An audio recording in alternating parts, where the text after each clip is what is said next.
Ito ang inyong lingkod na nagbabalik upang magbigay ng mga balitang walang bias at pawang katotohanan lamang. Ito ang Bayang Pinas. Ang isyong ito ay naging usap-usapan sa buong bansa at iba't ibang social media platforms.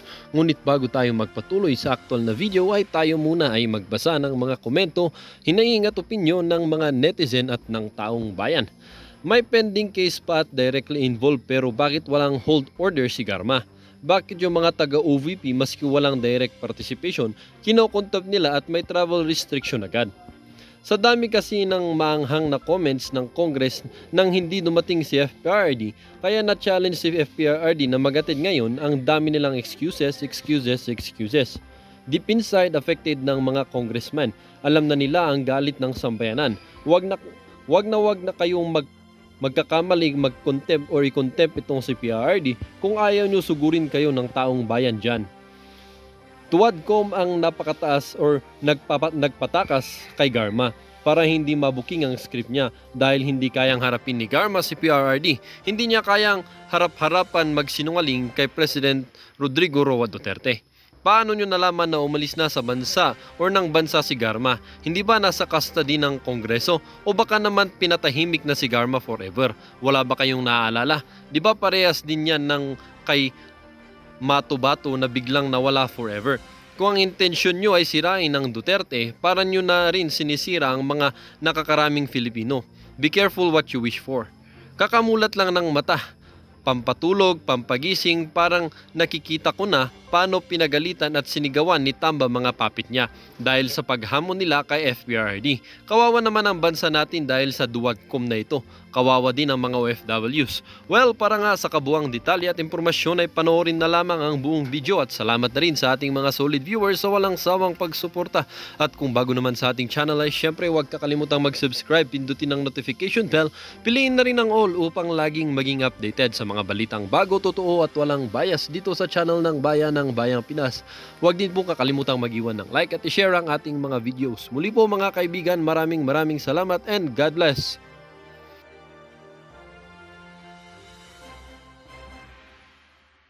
Nitong si Senator Coco Pimentel ang ali na to diyan sa subcommittee ng Blue Ribbon Committee. Kailangan ho talaga yung ali na yan. Marami hong dapat ipaliwanag yan. Bakit Iglesia ni Cristo ang pinapahanap ni Tatay Digong? Bakit madaling araw? Ha? Sinong mas pinagkakatiwalaan ni Tatay Diggs dito kay Senator Bato de la Rosa at dito kay Regina Garma? Yan na nga ho ba sinasabi natin. Ito na ho mga kababayan, pakinggan ho natin itong mga miyembro ng Duwagcom. Diyan sa pag-atraso nila, diyan sa mangyayaring hearing dapat bukas. Pero itong kay Regina Garma, ano to breaking news ho ito. Malaki-laking balita ho ito. Pagkatapos yung kinausap nitong si Dan Fernandez at nitong si Atras Abante, yung resource person, itong si Grijaldo, ngayon naman ho, lumabas na ho ng bansa itong si Regina Garma. O paano nyo na naman tatapalan yung issue na yan? Ano na naman paliwanag ang ibibigay nyo sa sambayan ng Pilipino? Tandaan ho natin yan lang hong ali na yan ang hinihintay ng komite dyan sa Senado para ituloy ang in aid of legislation, yung subcommittee ng Blue Ribbon na pinamumunuan nitong si Senator Coco Pimentel dyan sa Senado. Hindi ho sumipot yung ali na yan. Ngayon, ang sabi nitong si Senator Coco Pimentel, itutuloy lang daw ho ang naturang hearing dyan sa Senado kung sakaling dumalo yung ali na yan. Ngayon, lumabas ho siya ng bansa, kailangan ho nating malaman kung ano ho ang susunod na hakbang ng subcommittee na yan, ng Blue Ribbon Committee, dyan sa Senado. Ito ho, pakinggan ho natin ang mga explanation ng mga aso ni Tambaluslos dyan sa House of Representatives. Napaso na naman ho itong mga kuya na to. Game! Have the same kind of personality, shielding their own Di people. sila nang lalaglag. Why? Si BP Sara, nakita Ay, wag ho kayong wag ho kayong ma-pressure doon sa mga nagpapakulay, no. Hindi naman ho required, kumbaga na-appreciate lang ho natin yung sobra kung makasuporta sa mga ginagawa nating reaction video dito sa PH Update. Yung mga nag-extra effort, maraming salamat po. Pero hindi na ho kailangan isang like at isang subscribe lang ho. Masaya na ho tayo diyan, no. Isang like at isang subscribe.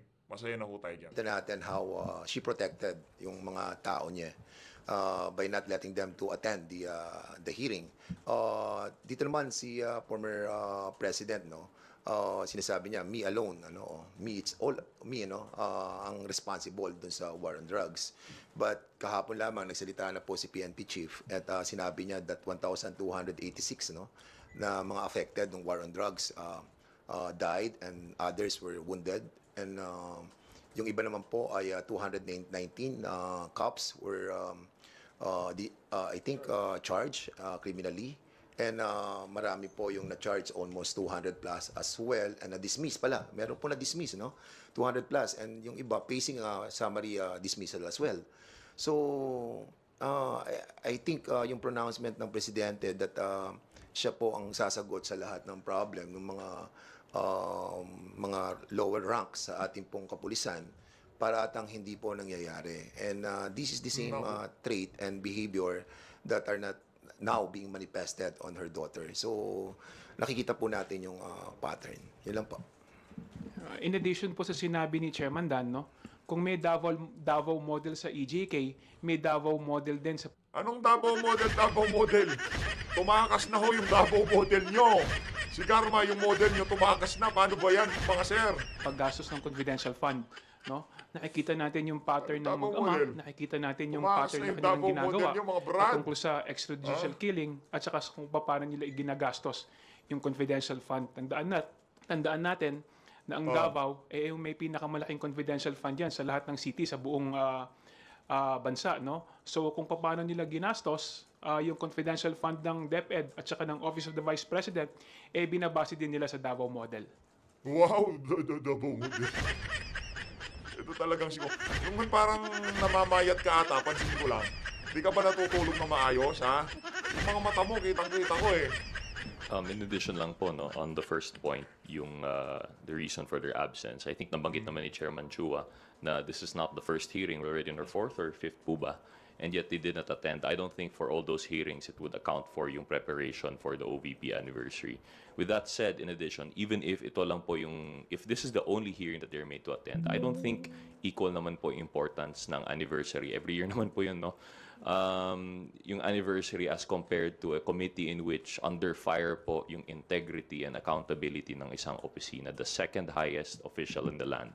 So for them to choose OVP preparations, which one could be done by other staff, I suppose, and two happens every year, versus answering questions po sa committee, I think mas importante naman po yung committee. So I think sa reasoning pa on that alone, parang nakakaduda na rin po talaga yung same. Ito, yung Vice Senator to, pero kups na ho eh, Paano na lang pagka medyo tumanda yan dyan sa House of Representative, ngayon pa lang, feeling entitled na, akala mo ang sinong sobrang talino itong na to, sira na ho ang political career nito nung bata na to, itong si Rodriguez. In time po, nawawala yung mga key persons. With that said, on the second question po, yung whether there is a cover-up of sorts, I think Gutierrez yung pala, mga Rodriguez. Ito si Gutierrez. Itong si Congressman Rog Gutierrez, sira na ho like career. I mentioned earlier, ang nakikita po natin in the hearings that we've conducted so far, sobrang compartmentalized po yung OVP in relation to the CIF. And it would appear, based on the records, nakita po natin yung statements ng dalawang resource persons that attended were notarized by an official of the OVP. You couldn't help but think na baka coordinated po yung statements na ito. Kumbaga, sila po yung pina-attend just to assuage or to satisfy the committee na may resource persons. Pero yung pinadala naman, walang kinalaman about sa CIF. Ang alam lang po nila is the issuance of yung cheque, which is not the question at hand. Our question is paano po ginastos yung confidential funds. So with that compartmentalization, nakita po natin, it seems to be po they're protecting those that have actual knowledge of the fact. And yun po yung kailangan po natin sa committee.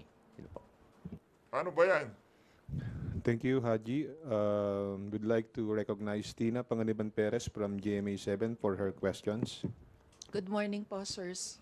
On the Quadcom hearing, bakit po canceled yung pagdinig bukas, and when was the decision to cancel arrived at? Thank you for that question, Tina. Ako rin sasagot, nung nag-confirm si Tatay Diggs na dadalo, doon sila nag-atrasa. the Quadcom chairs are already contemplating since last week to move the scheduled Wednesday Quadcom hearing.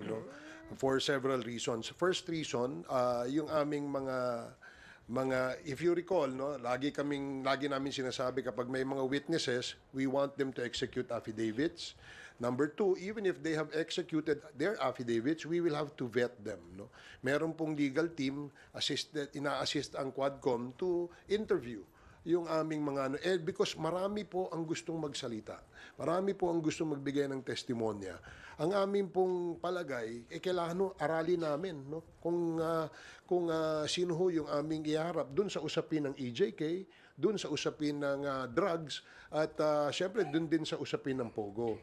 Now, because of the several witnesses who wanted to give their testimony before the Quadcom, we decided that we should maybe interview them all first.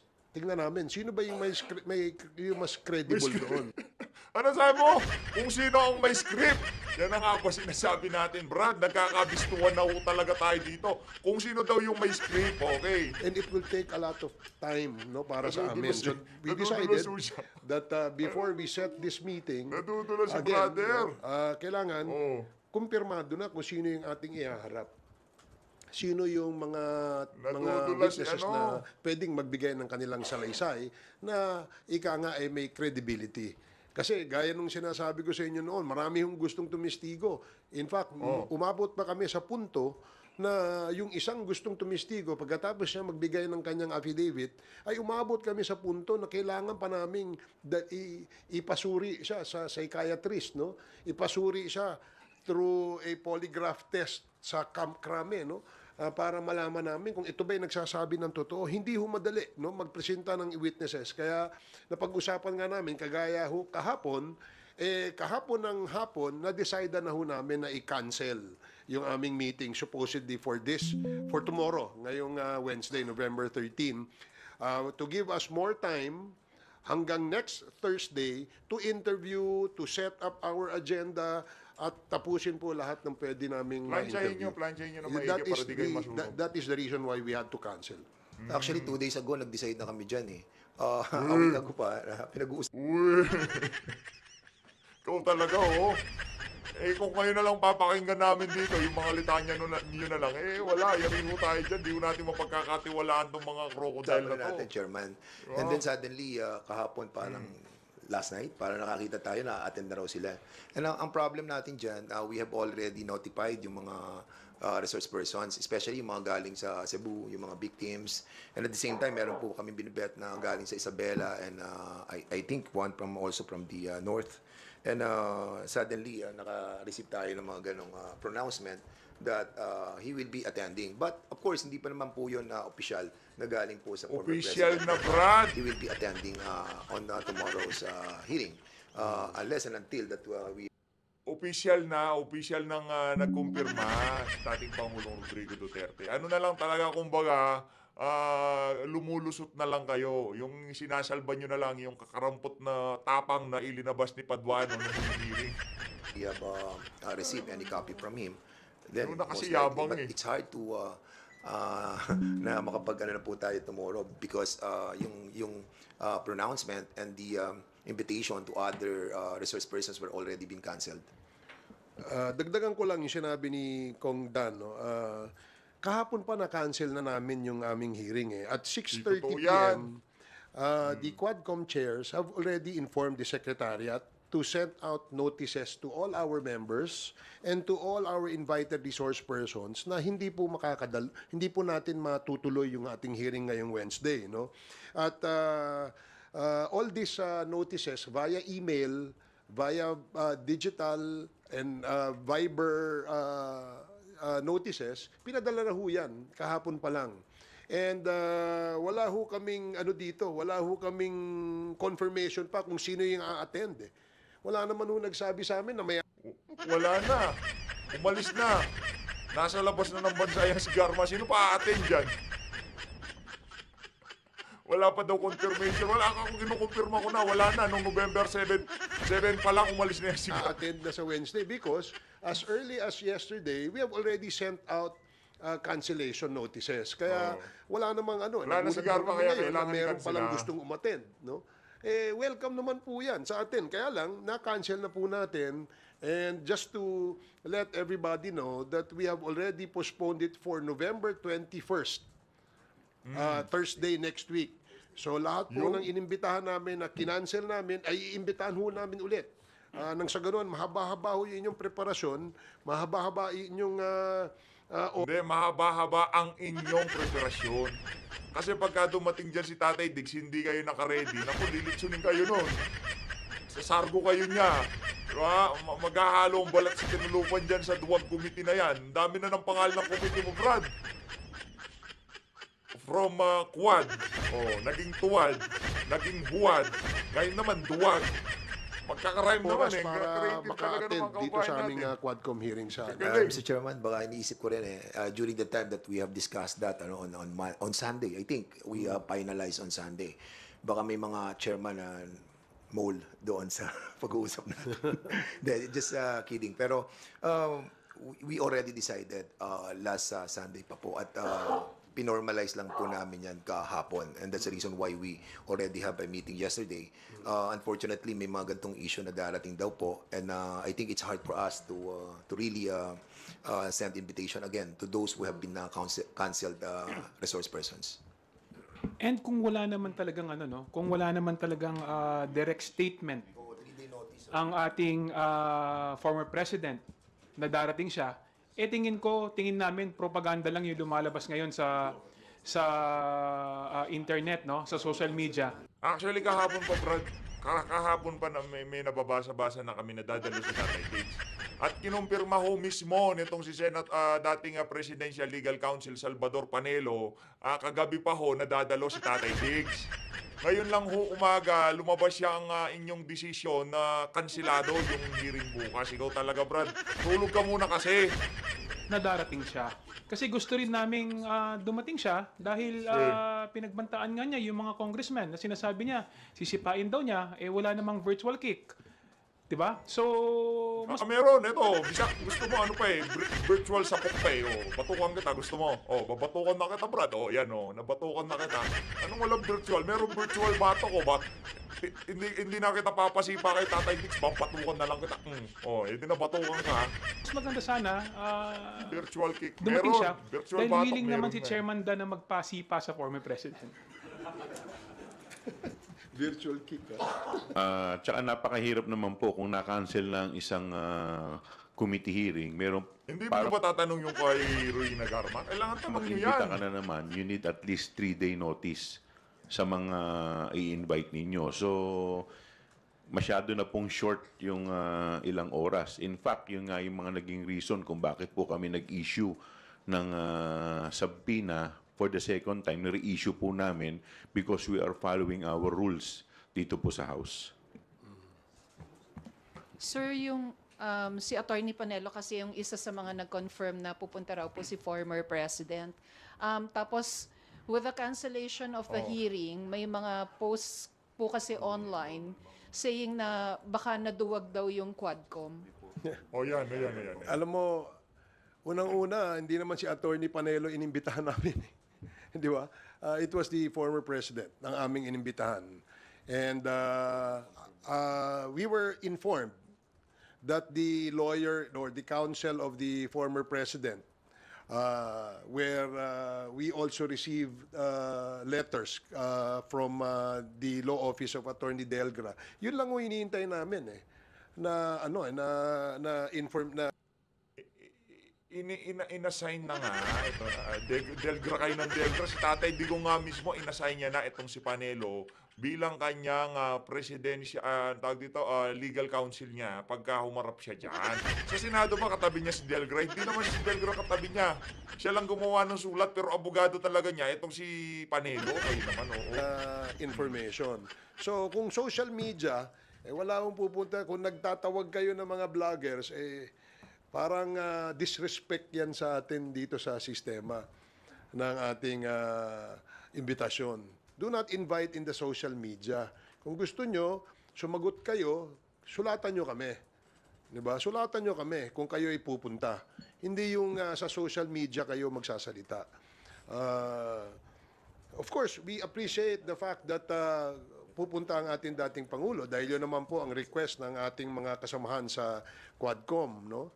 Na magkaroon ng talakayan, magkaroon ng palitan ng idea tungkol dito sa usapin sa EJK at usapin sa drugs, no? Na kung saan ay centerpiece ng kampanya ng ating dating administrasyon. Kaya nga gusto sana nating marinig mismo mula sa ating dating Pangulo kung ano yung mga kasagutan na kanyang ibibigay dun sa mga tanong na pinaghandaan ng ating mga Quadcom members. So, wag po nating I noticed also that there are several comments from the vloggers of I don't know which camp is that, no? Saying na wala pong naduduwag dito. O, ganito ho, para ho malinaw. Sa 21, meron kaming hearing. Hindi na. Ayaw na ni Tatay Diggs. Wag na. Gusto namin bukas eh. Kayo naman, wag na. Paano pagka sinabi ni Tatay Diggs kung ayoko na? Pa-postpone kayo. Natulog na ako ng maaga, di ba? Yan ho, punta ho tayo dito. Pagkatapos ng 21, let us know kung kailan kayo pwede. Because we will schedule another Quadcom hearing on the date convenient for you. Tanga ka ba? Sinabi na ng mama na matanda na siya. Nahihirapan na siya magpa-eroplano. Ngayon, i-schedule ka pa, iisa ka pa talaga, langya ka. On the date na gusto ninyo, para ho mailatag natin ng maayos ang ating imbitasyon. And reminder as well, Mr. Chairman, as what Chairman Chua mentioned a while ago, that there is a 3-day ruling that are being followed by the committee. So, kailangan po ma-inform din po kami officially. Wag po sana sa social media para at least lahat. Kasi pag social media, you can always deny it, di ba? Pwede kang hindi pumunta, tapos sasabihin, Pupunta siya. Ang problema, umatras kayo. Ngayon, binabaliktad nyo, ha? Talagang yung nyo dyan, yung mga galawan nyo dyan sa duwag ko, may ibang klase. Dapat sana, nagkumpirma na, ayun, pagkakataon na natin to. Sige na, tirahin na natin, baka tirahin na. Di ba? Ganon sana ginawa niya, kasi iba yung naging approach niya. Ang ginawa niyo, umatras kayo. Ready na siyang ready na siya, tawagin niyo na lahat. Kausapin na natin si Digong. Di ba, pwede niyo naman gawin yun pero hindi yun ang ginawa niyo. Hindi naman formal yon. But of course, kapag ginawa po nating official ang lahat, then resibo po yan. So I hope that prior to November 21 hearing, somebody or the lawyer of the former president will write the committee for his attendance. Maraming salamat po. Sir, clarification lang. At this point, Hirap na napasok kayo sa media. Kailangan nyo gumising na maaga para ipaliwanag yung mga bagay-bagay na yan. time, Hirap. walang natatanggap na kahit written or digital communication from the camp of former President Duterte na dadalos sana dapat sila bukas. Wala po kami natatanggap hanggang sa ngayon. Ang nakikita lang namin yung mga vloggers. So, Uy, nakikita na tayo, ha? di ho namin pinakikinggan yung mga vloggers kasi wala naman nung sinabing tama yan, kundi tirahin lang itong si Dan Fernandez Uy, marami kami sinasabing tama dito, Brad. Kayo naman, masyado naman balat sibuyas ng mga crocodile na to. Hindi naman namin tinitira si Boldstar. Si Boy Boldstar. Hindi namin tinitira yan. Kaya Totoo naman, di ba siya naging Boldstar dati? Kayo talaga. kaya yun ho ang aming we wrote to them inviting them. Then we also gave them a notice of cancellation via email, via Viber text messages, and all other forms of communication. Yun lang ho ang iniintay namin. Kung meron hong letter sa amin, wala ho kami natatanggap. At dahil nga po, nung Monday pa, bago po sinabing pupunta si former president sa hearing, sinabi ho yun, na-cancel na namin Di ba, na-cancel na ho, bigla hong nasabing pupunta. Hindi naman ho ganun ang proseso. Di ba? Ang proseso, may imbitasyon kami at hinihintay namin yung reply. But even prior to the reply to our invitation, ay na-cancel na po namin. Kasi nga po, sa nabanggit kong rason kanina kung bakit po namin kinancel. Thank you, sirs. Thank you. Next questions from Marian Enriquez of TV5. Okay, Bibian Gulia from ABS-CBN. Actually, yung clarification ko yun lang din, sir. So, bali, 2 letters lang po yung na-receive ng Quadcom from the camp of the former president. The first one was yung before the November 1st, and the second one was declining the invitation. Wala na pong ibang communication na na-receive po. Hindi, ganito po yan. Ano?